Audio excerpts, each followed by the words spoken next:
Anyway, so let's start with our first lecture today. So it's my pleasure to welcome Tamás Görbe, who will talk about classical integrable systems.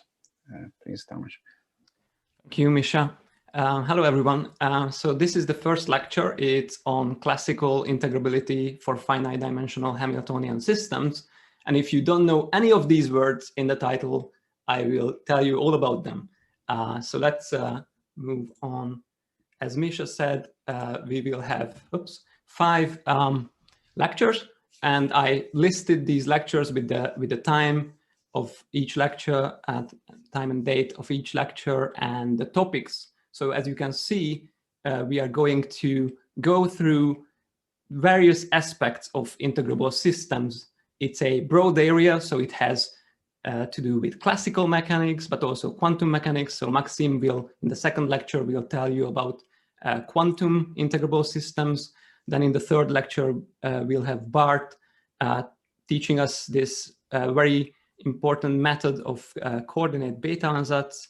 In the fourth lecture, we'll have Francesco, who is going to talk about integrable PDEs. So that is a continuous version of integrable systems. And in the last lecture, Mats will tell you about discrete integrable systems. So you see various aspects: classical, quantum, continuous, and discrete aspects of integrable systems. So let me just very roughly tell you what an integrable system is in general. It's something, a system, a physical system for which we can solve the equations of motion, basically, but it's a very rough description. I just listed a few things here. So I just, basically our aim is to solve these equations of motion, solve the dynamics of the system. And this can be done because there are many conserved quantities, many physical quantities that are conserved during the time evolution of the system. And well, I just included this top line that this is due to lots of hidden symmetries, where that's something that I really like about these systems, that in one sense or another, they might have lots of symmetries. So if you want to get a few examples, see a few examples of integrable systems, I would give you this list, which sounds, I think, really impressive, that the hydrogen atom is an integrable system. Certain equations of water waves are integrable. So you can see this little movie playing here, where you have water waves in a shallow channel maintaining their shape very nicely. So these are solitons, if you've ever heard these, this word soliton. So these are solitons interacting with each other. But they also appear in optical fibers. So there is a model of optical fibers where integrable systems come into play. And even in biology, we see integrable systems popping up. For example, in lipid membranes, you can see similar waves propagating. So this was just a rough description. Let me get to the actual content of the lecture. So we are going to work in this lecture within classical mechanics, and in particular the Hamiltonian mechanics, where the state of a system is described or specified by a set of generalized coordinates. So these are n real numbers that coordinate some sort of space, which I denote by C.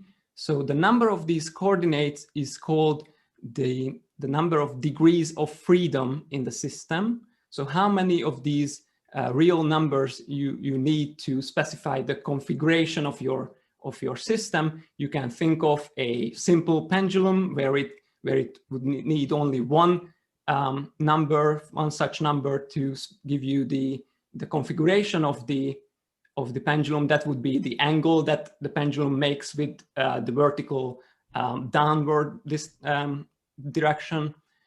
But of course, it's not just the configuration that is needed, not just these generalized coordinates for a system. for the state of the system to be specified, but also so-called generalized momenta. So these are a generalization of the notion of the linear momentum of a particle or of a body. So this is also lives in this collection of momenta also lives in Rn. So n real numbers put together in a n-tuple. So this is just the state of the system. It's a point in 2n dimensional space. What is driving the system, so what generates the dynamics of the system is this Hamiltonian function, which you could think of as the total energy of the system. It's just a function which assigns a number, the energy, to each state. So you take each state specified by this collection of Q's and P's, and the Hamiltonian assigns a real number to it, the energy of that state. I will not be very rigorous with these notions, but at certain points I might give you the more rigorous versions of these definitions. So for example, this Hamiltonian has to be a smooth function on this space of states. So this space of states is usually also referred to as the phase space. Okay, so we have the state of the system, we have the Hamiltonian function, the total energy of the system for each state, and then the way motion is generated is we have these equations of motion, Hamilton's equations, which you can see down here. So we have the time variable, and each of these coordinates and momenta will depend on time, and the equations of motion give you the time derivatives of these coordinates and momenta in terms of the partial derivatives of the Hamiltonian function. So you can see that these equations, this is a set of 2n equations if you have n degrees of freedom, and they are coupled ODEs. There is 2n of them, and you can see that they are almost symmetric. There is a bit of antisymmetry or asymmetry in this equation. Here in the first one, for the time derivative of the qj's, we have a plus sign in front of the partial derivative of h, and in front of the in the second line for the time derivatives of the jth momenta, we have a minus sign in front of the partial derivative of the Hamiltonian. Okay, so these are the equations, the differential equations that we have to solve if we want to calculate the future state of a system. Another way of saying what we have here is that the states evolve along the integral curves of the Hamiltonian vector field, which is denoted by x sub h, and it's put together from these partial derivatives of h. It's almost like the gradient of a function, but there is some sort of antisymmetry.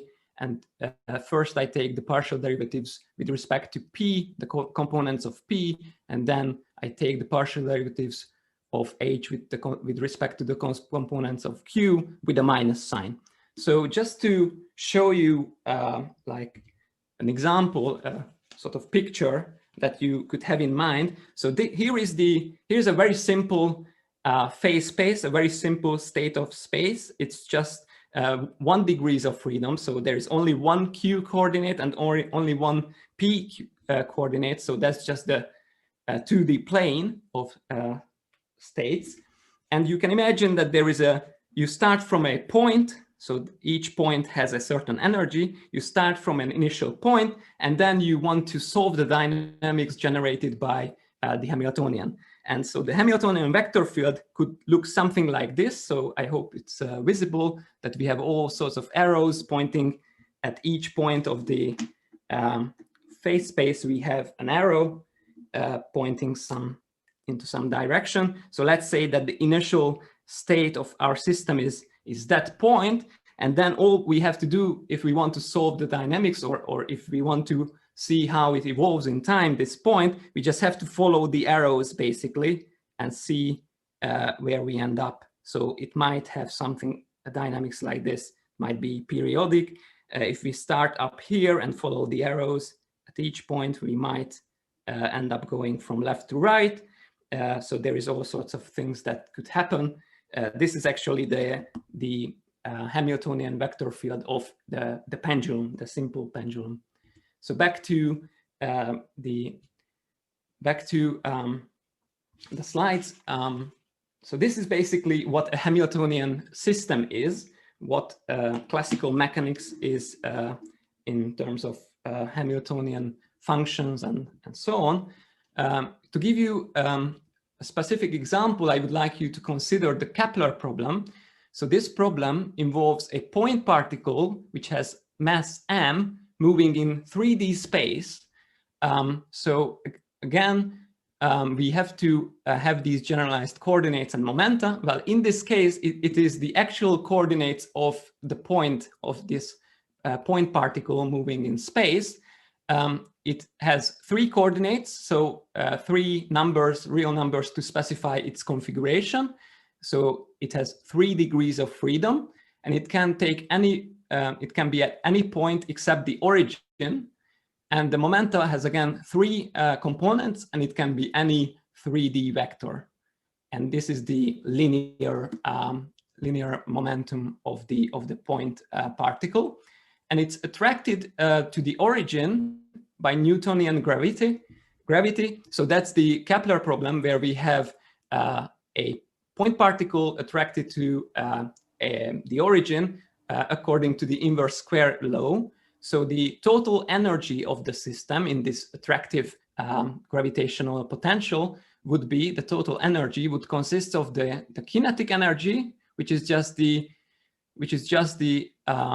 length of the momentum squared divided by twice the mass. So this is just 1/2 times m times v squared if you would use speed instead of momentum, minus the potential energy. So, but it's actually plus the potential energy. So the potential energy is negative. It's minus k over the length of q, length of our vector pointing from the origin to this point particle. So if you want to write it in components in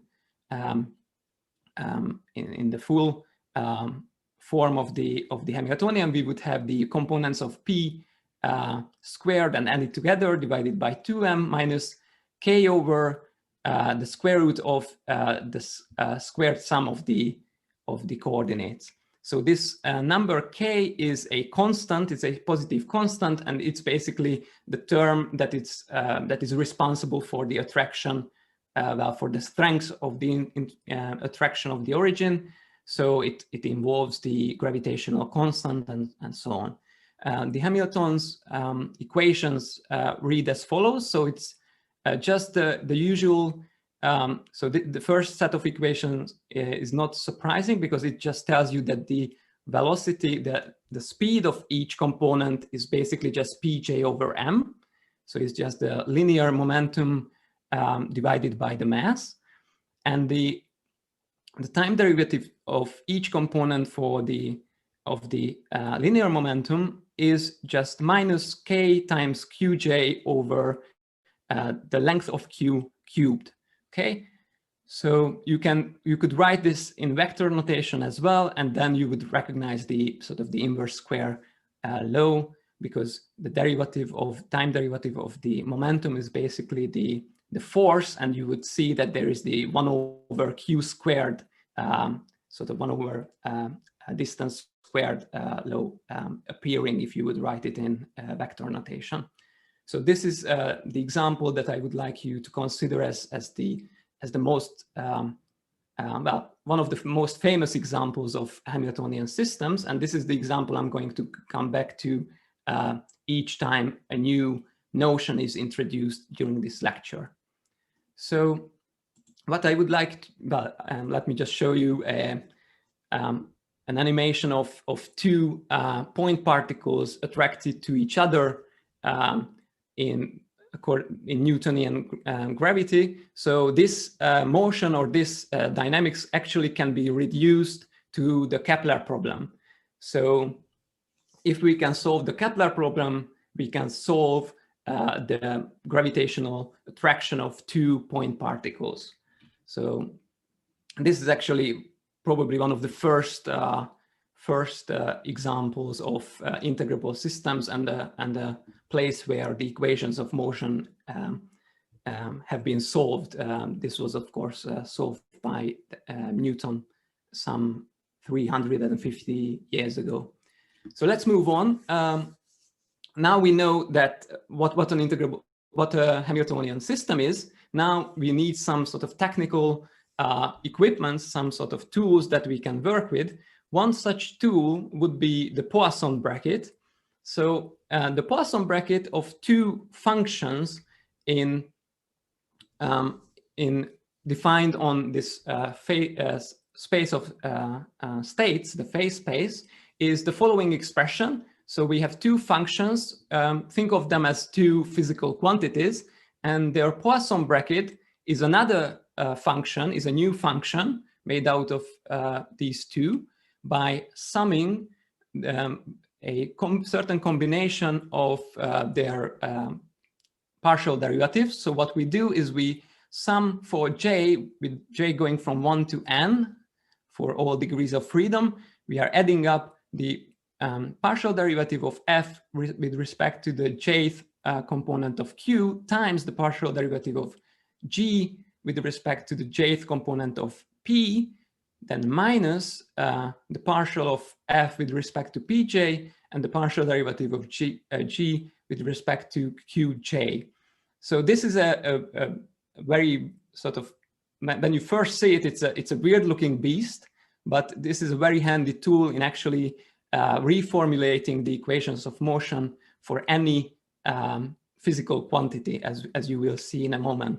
So let's just go through a few examples. So if you would calculate the Poisson brackets of these components, so for example, qj and qk would have the Poisson bracket, just simply substitute for f, you would substitute qj, and for g, you would substitute qk.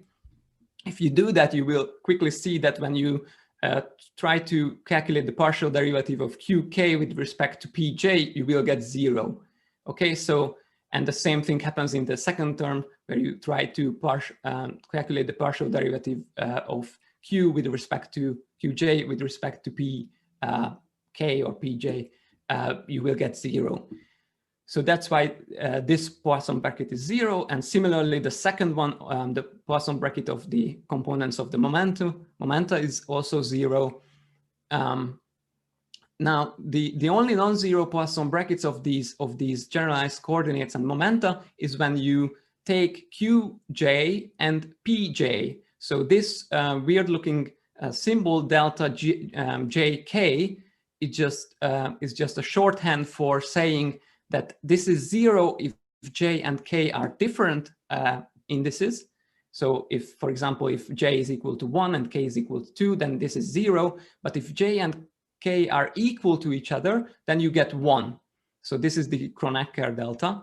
And in fact, indeed, if you check, for example, the Poisson bracket of q1 and p1, you would get in this first term, in this first product of these partial derivatives, you would get 1, but all the rest would give you 0.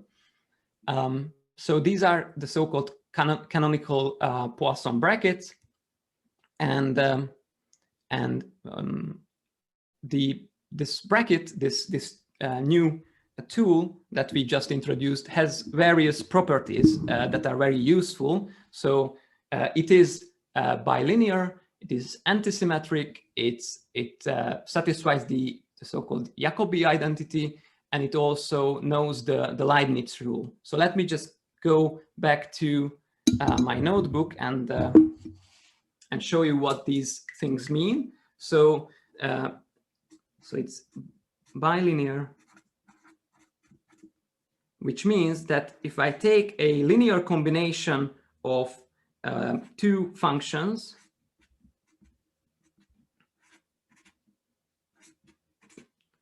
or a linear combination in the first component. It doesn't have to be two functions, it can be any number of functions. The point is that this can be broken into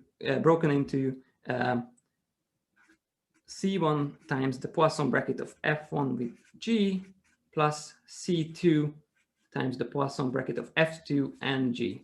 Okay, so this is true for the Poisson bracket, and it could be also in the second slot. So it's bilinear, so it knows the same thing in the second slot. Let me just quickly write this out. So C1 and C2, they are just constants, they are just real numbers. So for any such linear combination of two functions, we would get D1 times the Poisson bracket of F and G1 plus D2 times the Poisson bracket of F and G2. Okay, so this is the bilinear property of the Poisson bracket. Next, we have an antisymmetry. So antisymmetric. So that just means that, and you can probably read this off of the definition.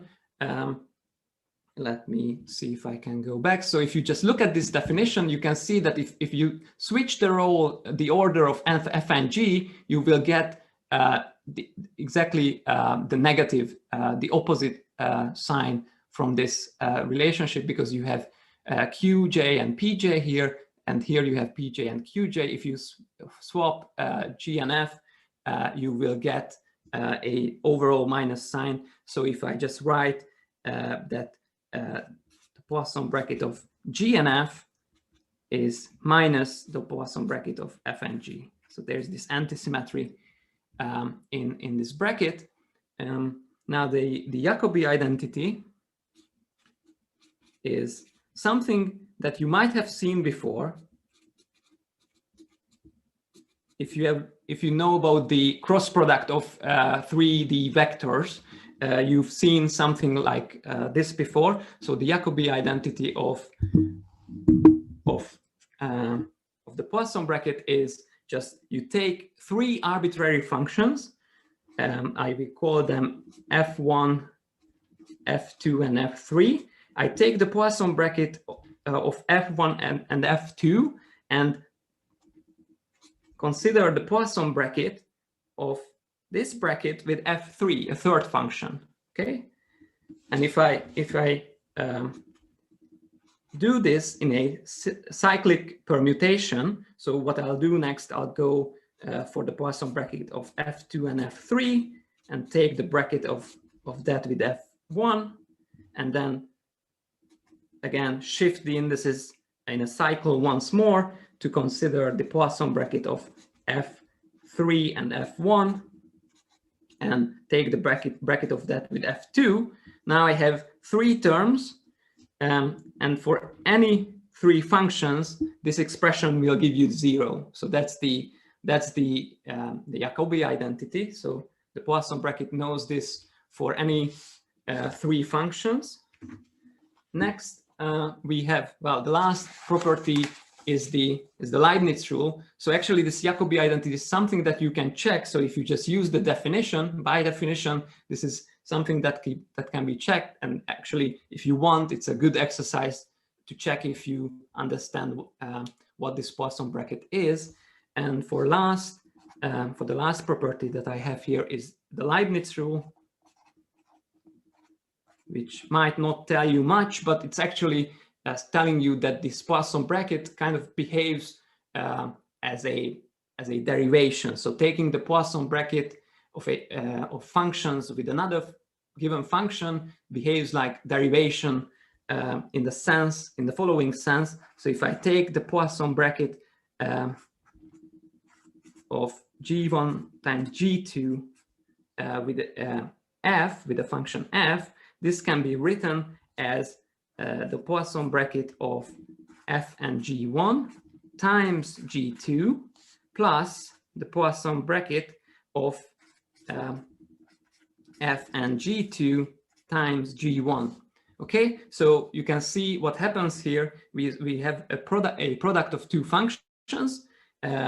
Poisson, taken the Poisson bracket of that with f is like taking the Poisson bracket of the first factor, then multiplying it by the second factor, and then taking the Poisson bracket of f with the second factor and multiplying it with by the first factor. So that's like the derivation of a product, differentiation of the product of two functions. So now let me go back. We now know what these four properties are, and using these properties, one can actually derive the equations of motion for any quantity, any physical quantity f. It can be quickly summarized as this. So let me just really quickly derive this to you, for you. So I have a function f, and I take the time derivative of that function. So just by using the chain rule, so this is a function of 2n variables. There are these q's from q1 to qn, and the p's from p1 to pn. So if I want to write the time derivative of such a function, I should sum for every index, j going from 1 to n, and write this as the partial derivative of f with respect to, let's say, qj times the derivative of qj with respect to time. So this is just the chain rule.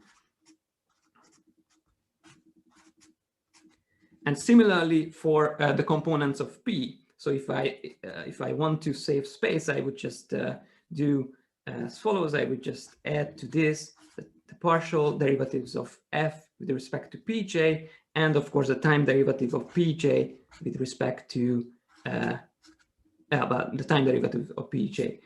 So this is what I'm summing, and what you can notice that here we have the time derivative. Well, here we have the time derivative of qj and the time derivative of pj, for which we have Hamilton's equations.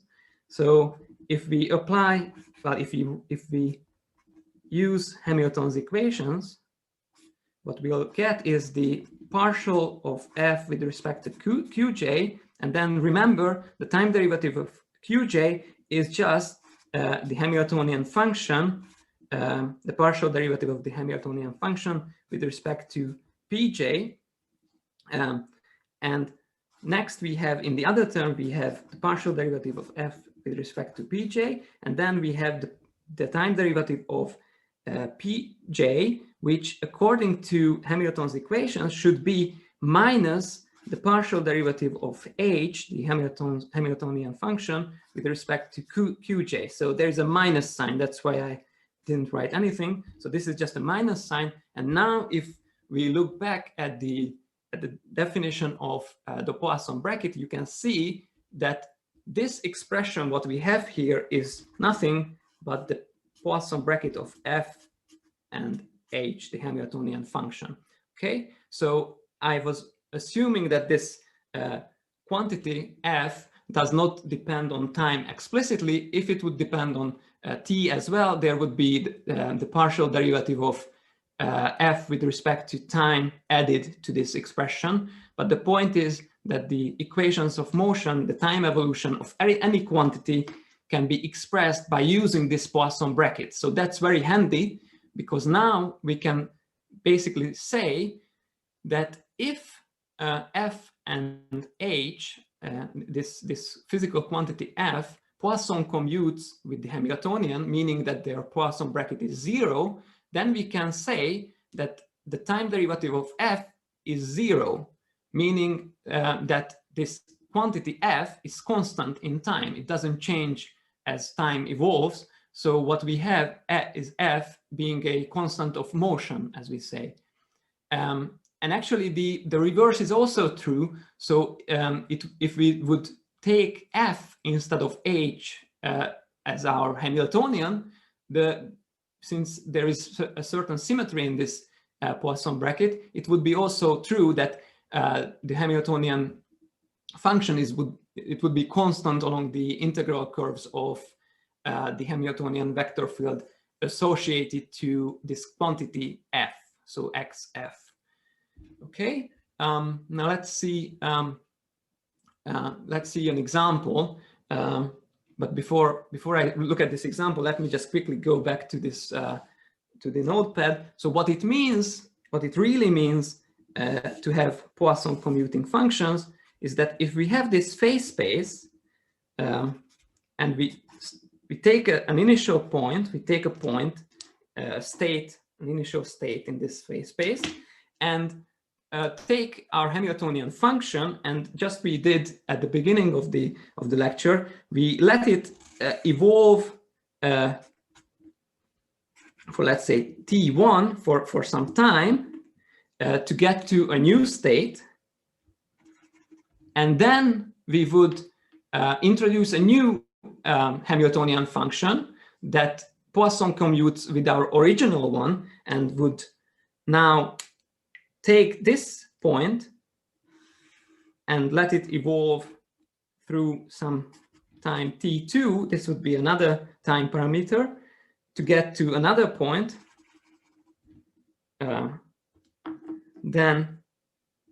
So this is our initial state, this is our final state. The point is that first we went with our Hamiltonian, and then we switched to another Hamiltonian function that commutes with the initial one. If we would do it in the reverse order, so first we would evolve, use the time evolution to evolve for time t2 to a state, and then from that point we would use the first Hamiltonian to let it evolve that state for time t1. We would end up in the same point, in the same state. So that is what we mean when we say that these flows are commuting. So these are the flows which take points of the phase space and let them evolve for some time. Let me go back to the slides. So as I said, there is this example of the Kepler problem for which we have many constants of motion. So of course, the most well, obvious one probably is the energy, is the total energy of the system. So the sum of the kinetic and potential energies is constant throughout the time evolution. So whatever value you fix it at, it will stay at that value while this point particle is moving. Now another constant quantity is the vector of the angular momentum, which is just the cross product of q and p, these vectors.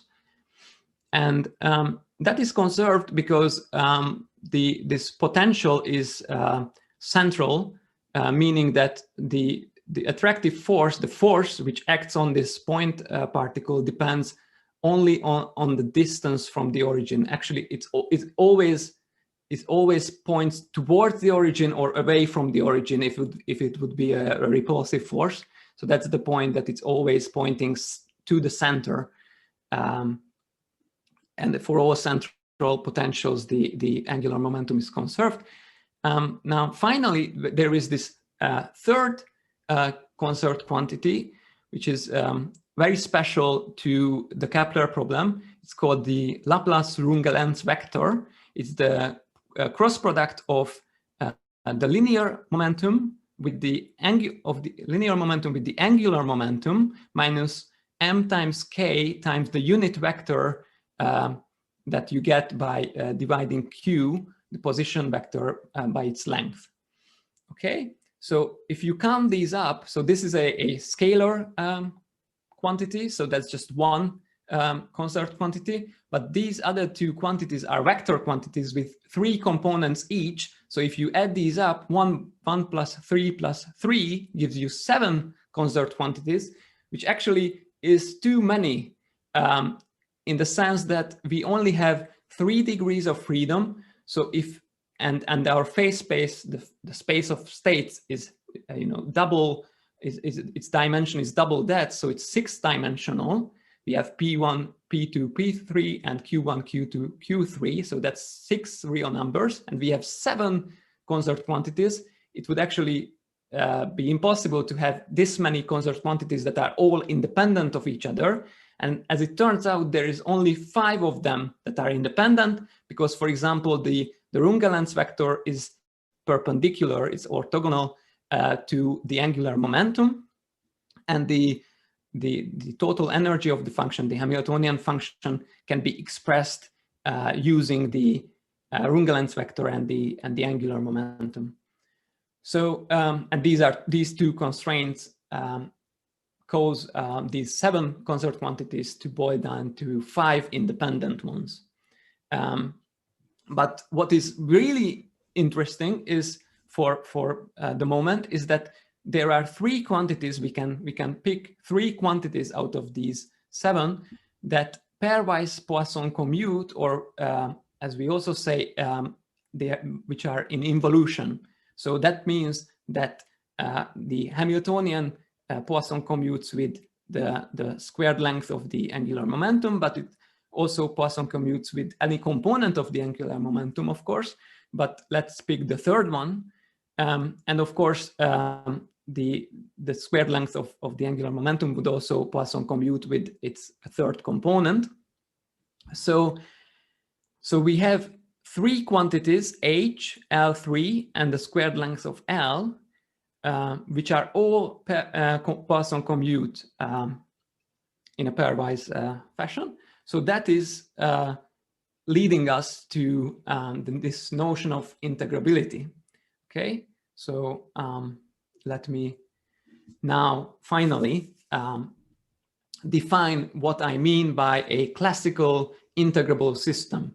So a Hamiltonian system, such as we've seen in the previous slides, with n degrees of freedom, is called Liouville integrable if there exist functions h1 to hn, so we have n functions, such that they pairwise Poisson commute. So the Poisson bracket of hj with hk is 0 for all indices j and k running from 1 to n.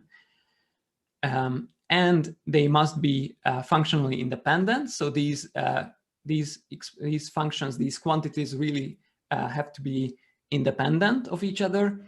And finally, of course, the main Hamiltonian, the main total energy function of the system should be expressible using these Poisson commuting functions, h1 to hn. Quite often, what we have is actually the Hamiltonian being the first of these n quantities. So the reason that these systems, these Liouville integrable systems, are very special and indeed are important examples of Hamiltonian systems is that for these systems we have something called the Liouville-Arnold theorem, which says that if we fix the values of these quantities h1 to hn at some, we fix them at some generic values c1 to cn. So these are just some generic values that we fix them at. So we take a point in the phase space, a state where these values are generic. And then we consider those points, all of those points in the space of states where these functions take those values. So in other words, we take this level set of in the phase space, the level set of those points Q and P, where Hj of Q and P is Cj for all indices j going from 1 to n. What turns out to be the case is that this level set is invariant under the Hamiltonian flow of the system. So you can imagine something that I've drawn before. So we have this time evolution, the system evolves in time, but this level set is not going to change. Okay, the points on the level set might wander around, but the set as a whole will not change its shape.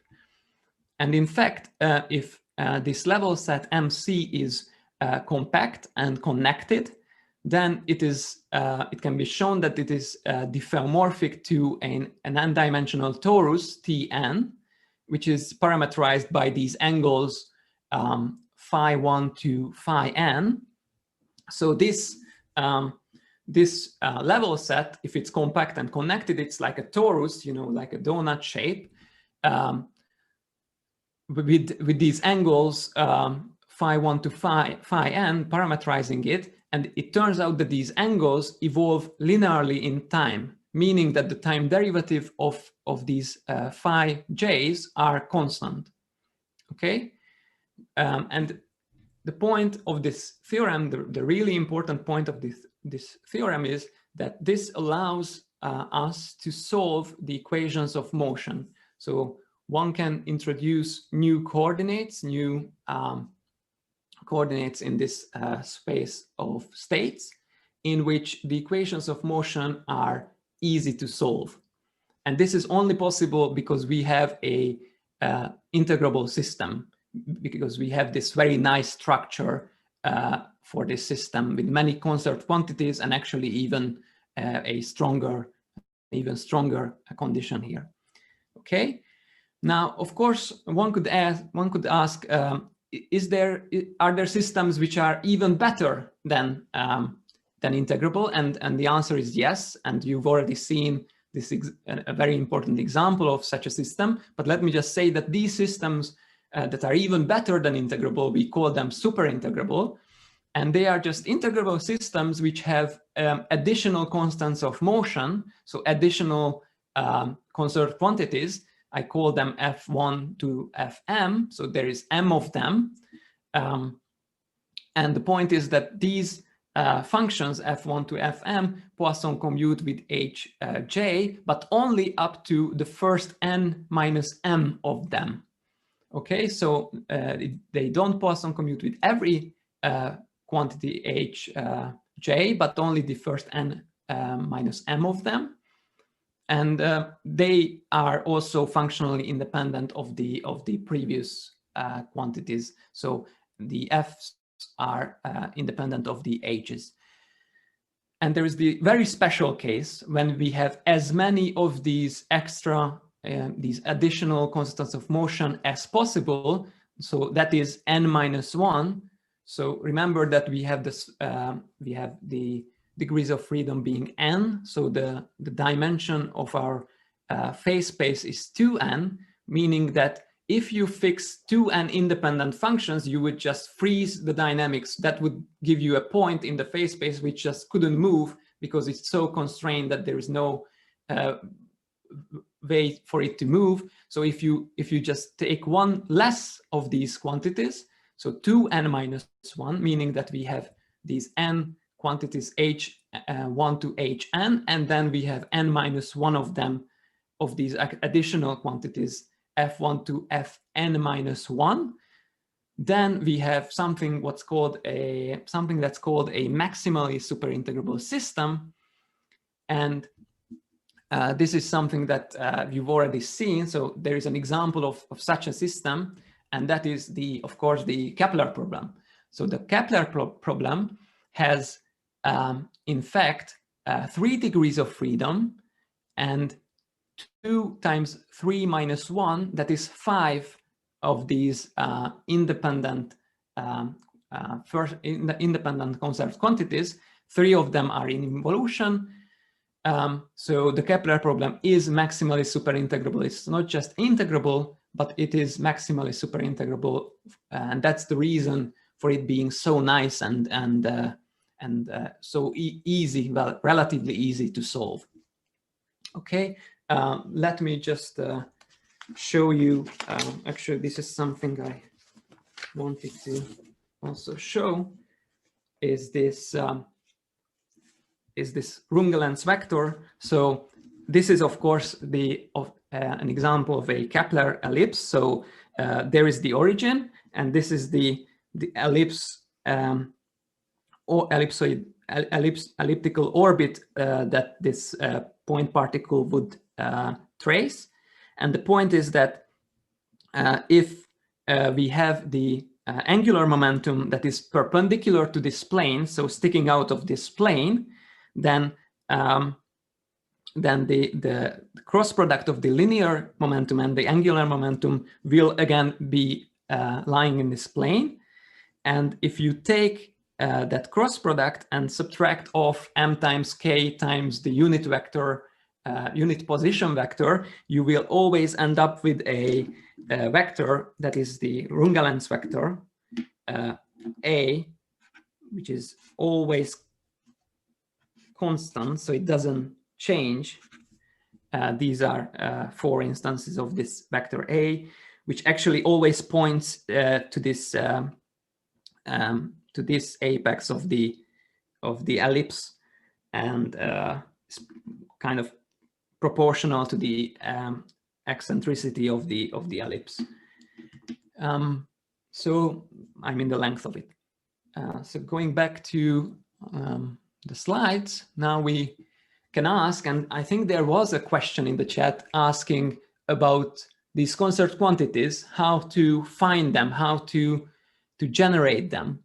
And so that's a very good question. That's a natural question. Once we know that these integrable systems are so nice, that's good, but how do we find these concert quantities? And that is what this slide is about. It tells us that there is a different way of formulating these equations of motion. So, and this is called the Lex representation, which is the Lex representation of a finite-dimensional Hamiltonian system is a pair of matrices L and M, which depend on these coordinates Q and P. So it's not just constant matrices. These are matrix valued functions on the phase space, such that if you take the time derivative of L,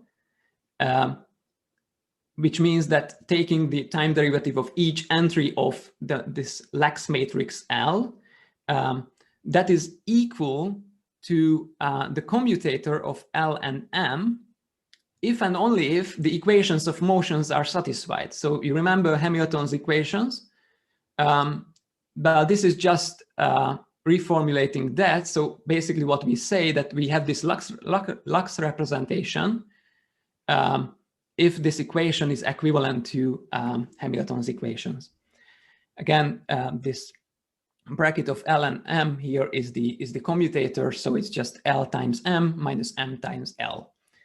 And if we have such a representation, we can start generating explicitly concert quantities. So we can generate concert quantities in an explicit form. Namely, what we have is that this matrix L will, of course, evolve in time. So each entry evolves in time. But the point is that the eigenvalues of this matrix are constant. So they don't change while the clock is ticking, you know, while time evolves. The eigenvalues of this matrix won't change. And one way to see it is that to say that the traces of powers of the Lex matrix L are constant. So this is just a small exercise that, again, I encourage you to go through to calculate the time derivative of the trace of some power of L that is equal to, well, let's call the power the exponent k, that is equal to k times the trace of L to the power k minus 1 times the time derivative of L, which by this Lux equation is equal to, the time derivative is equal to the commutator. So if you write that as L times M minus M times L and use the linear property of the trace and also the cyclic property of the trace, you will find that this is indeed 0. So that was the time derivative of the trace of some power of L. And it was actually, I did not specify the exponent because it can be any exponent. So since these traces of powers of L are constant, that means the characteristic polynomial of L is constant, and the roots of which would be the eigenvalues of our matrix. So what I should point out at this point, that this only gives us quantities that are conserved, so that are constants of motion, but it doesn't necessarily mean that they will all Poisson commute. But in what I should also note here is that in most examples, the interesting examples that we usually see, it actually produces these quantities h1 to hn, which all Poisson commute and gives rise to an integrable system. So just to give you an example of such a Lux representation, again, I'm using the Kepler problem. So it has a slightly involved Lux representation, 2x2 matrices. So these are just 2x2 matrices where we have the Qj's and Pj's appearing in the components in the entries of L. And the point is that there are these auxiliary variables. These are can be thought of as complex numbers. And the point is that if you take this equation, time derivative of L is equal to the commutator of L and M. And for the off-diagonal entries, the second component of the first row or the first component of the second row, you just expand around the poles, these lambda j, you will see the equations of motion appearing in these expansions. And L, as I said on the previous slide, can be used to generate the conserved quantities. So for example, the components of the angular momentum can be generated using the trace of L squared. So you square the Lux matrix, take the trace of it, and for example, considering such an expression, will give you the first component of the angular momentum squared. Okay, so this is how you generate these conserved quantities.